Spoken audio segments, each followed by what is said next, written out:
Hi, you're listening to Childless and Moving Onward. This is the place where we talk about thriving in life when you're a woman who is childless, not by choice, regardless of the road that brought you to childlessness. Welcome to episode 19 of Childless and Moving Onward. I'm Gail Miller, your host. I'm a speaker, physician, and a life coach for women who are childless by circumstance and not by choice. My road. Now, everyone's road to this, to childlessness, is different.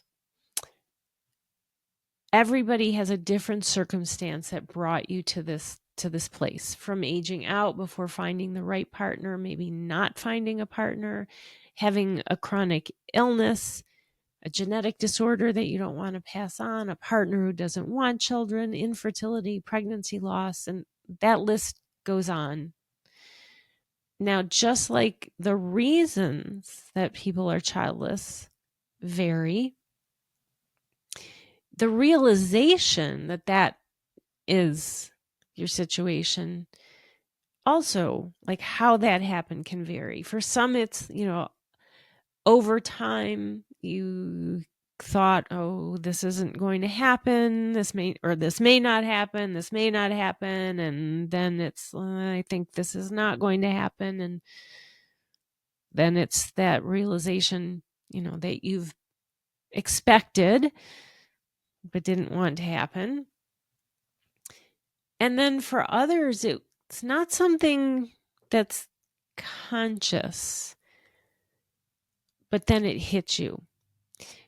Admittedly, for me, it was both, because it sort of happened at two different time frames. As I was getting older, my dream had been to find a partner, get married, and then have children. That was just how I envisioned my life. That doesn't mean that is what's right for everyone, but that's how I envisioned my life.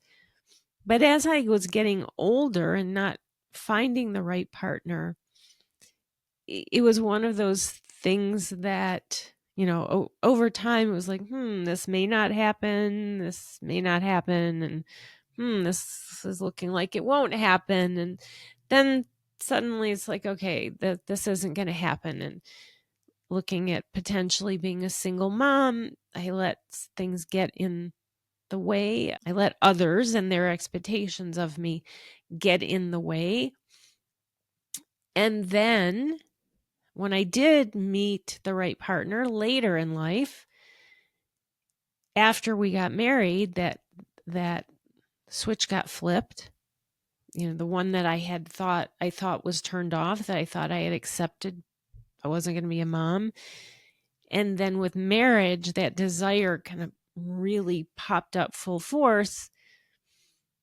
But my husband didn't want to have more kids. He already had 3 kids. And so then it hit me, like, this is it, right? So, at 2 different points in my life, the first part of my life, it was, gradual.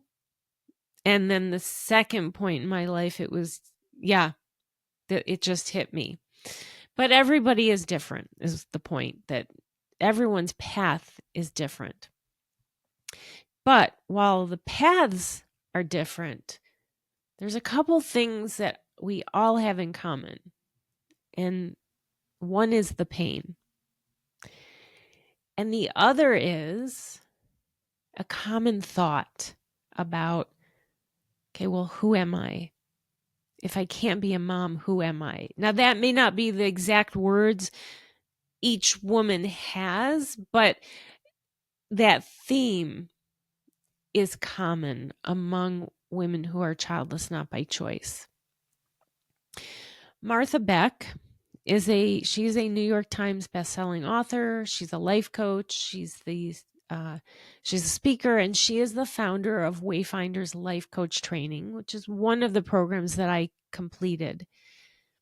And in it, she teaches about transformational change cycle, which describes 4 emotional stages that we all go through during significant changes or disruptions in our lives. And that cycle starts all over again whenever there's a new significant event that happens that destroys your old identity. And that's what happens when the realization sets in that motherhood won't happen for someone who wants to have children. The identity that included motherhood is now gone. It changes who you are, how you see yourself, your life, and how you experience life. Admittedly, it's not just sadness and grief that fills the world of childlessness, but there's also fear. Actually, there's a few different fears, but today what I'm talking about is the fear of who am I if I'm not going to be a mom? What does that mean for my future, for me and my future? What does it mean for purpose in life? And the bottom line is, what is it that you do with this? Because it can leave you feeling disconnected from all of the roles that you felt defined you, not just the plan for motherhood. Activities or relationships that had given you meaning and direction in your life before you realized you wouldn't become a mom may not feel the same, because now you're a different person. You're looking at life through a different lens. And sometimes you can feel aimless just in general, not just aimless in relating to the loss of becoming a mom. All of this, your core values and beliefs can feel challenged and then lead you to questioning who you are and what you stand for. So there's ripple effects of this realization of, I'm not going to be a mom, and then what does this mean for me? Who am I?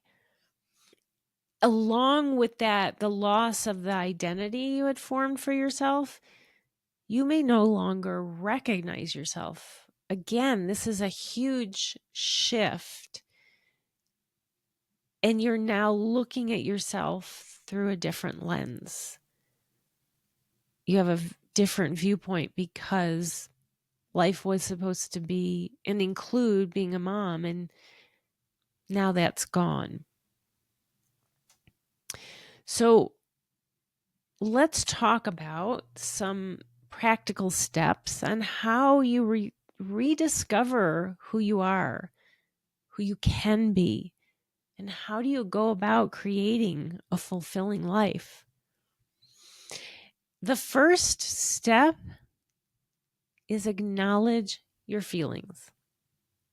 It is essential. It's not a step you can skip. It's scary, but necessary. It's scary because it feels like it would be easier to pretend away the pain. I mean, who wants to face that? It hurts.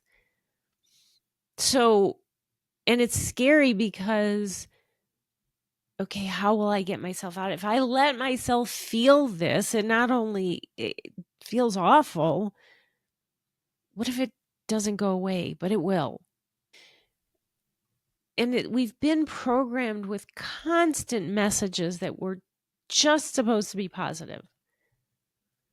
But it is perfectly normal and healthy to experience a range of emotions, not just the ones that people typically label as positive. You know, the grief, the anger, sadness, confusion, frustration.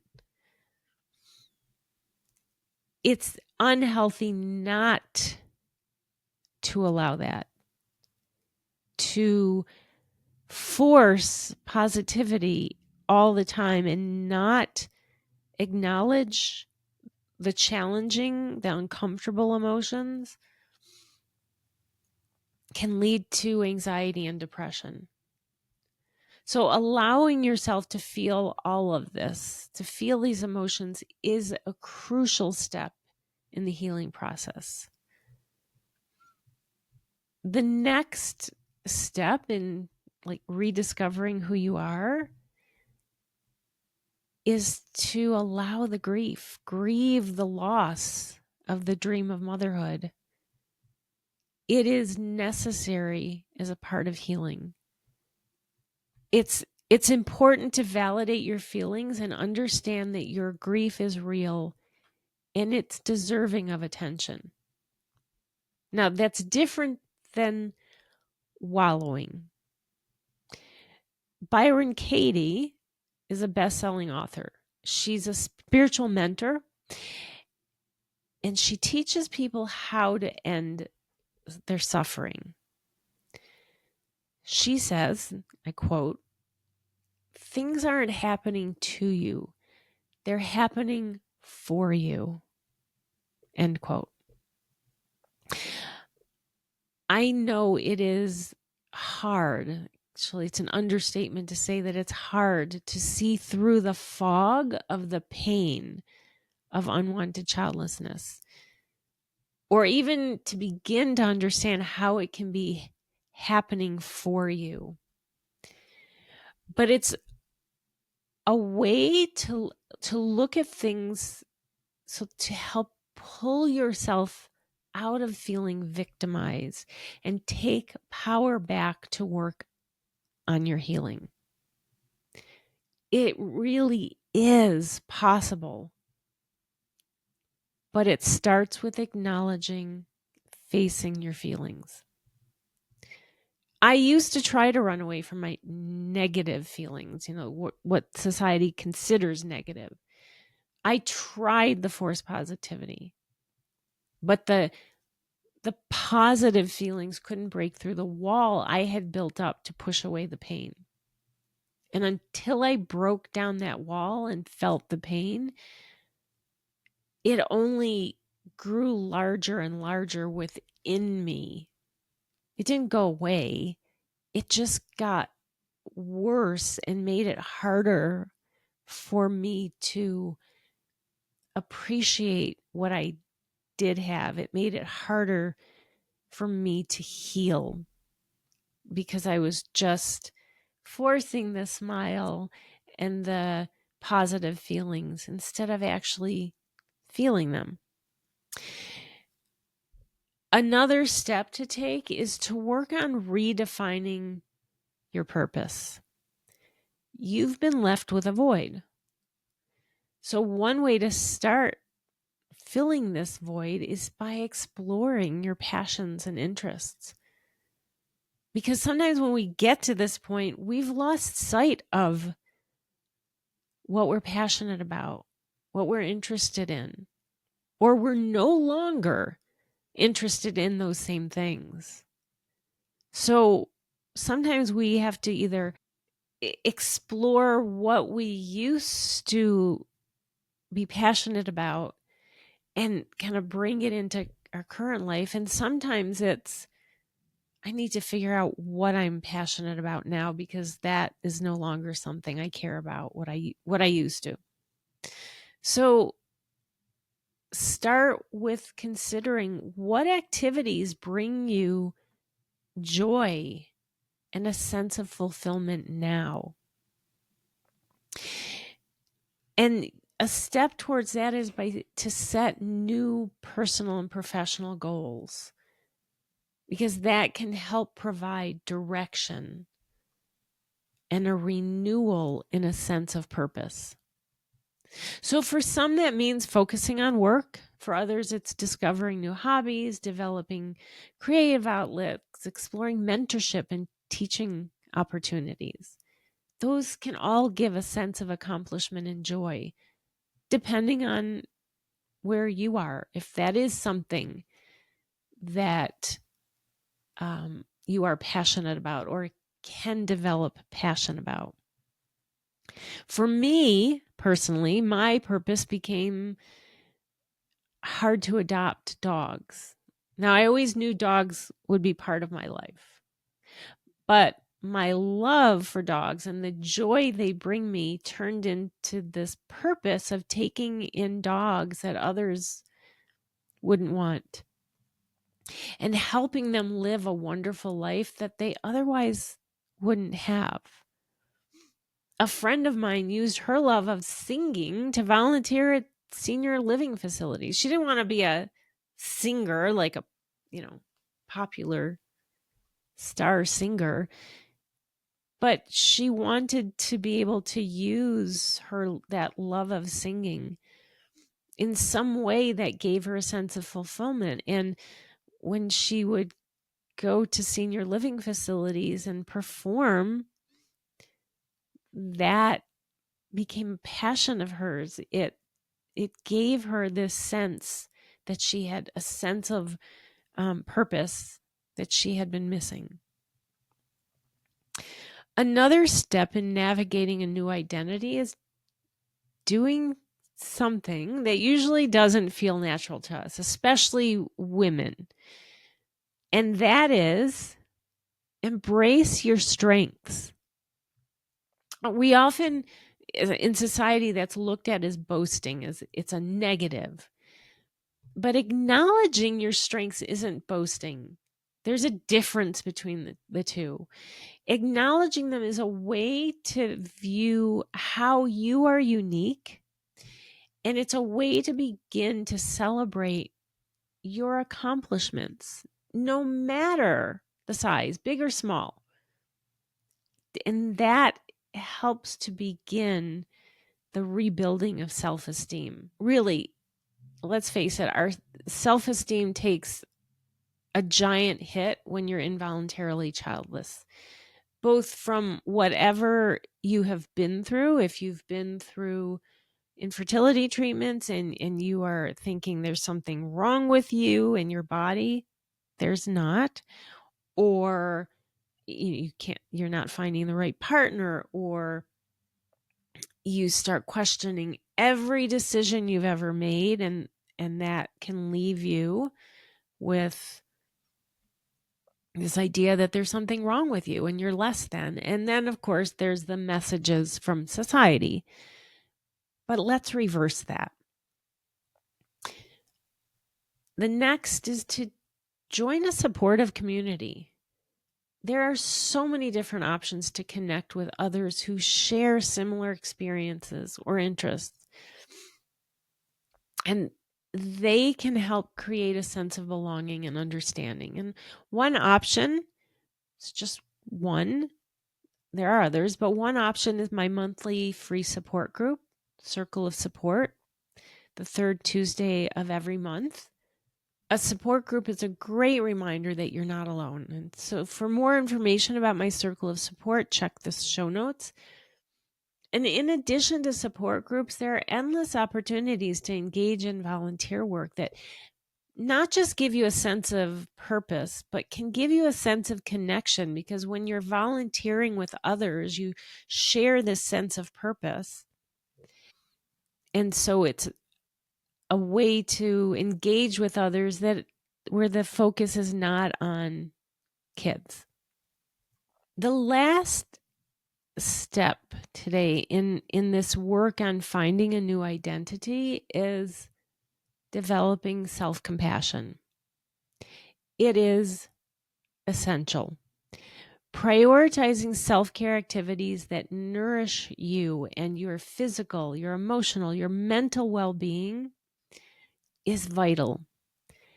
Be kind to yourself and remember that it's okay to take time to heal and rediscover you. That means giving yourself permission to feel, to rest, to heal, to set boundaries, to say no. It's about treating yourself with the same kindness you would offer a friend. Okay, so my takeaways for today. The first is that the loss of the dream of motherhood isn't just about not having a child. It affects your sense of identity. Your old identity as a woman who was going to be a mom is now gone. And that can leave you feeling lost. Navigating to find a new normal is possible. So I'm going to leave you with a repeat of the quote from Byron Katie. Things aren't happening to you. They're happening for you. It's possible to take the pain of unwanted childlessness and redirect the mindset to find the good in your life. Navigating a new identity when you're childless by circumstance and not by choice is without a doubt a journey filled with challenges. But it's also an opportunity for growth. Remember, you are not alone, and it's okay to seek support and take the time that you need to heal and rediscover yourself. All right, that's it for today, and I look forward to next week's episode with you. I appreciate you listening. If you liked this episode, help get the word out to others who are looking for this same help by giving it a 5-star rating, and please take 2 minutes to leave a meaningful review. It's easy to do. Just scroll down to the ratings and review section and tap on the stars to rate the show and tap on write a review. I greatly appreciate it, and you'll be helping others out too. Thanks again, and I'll see you next time.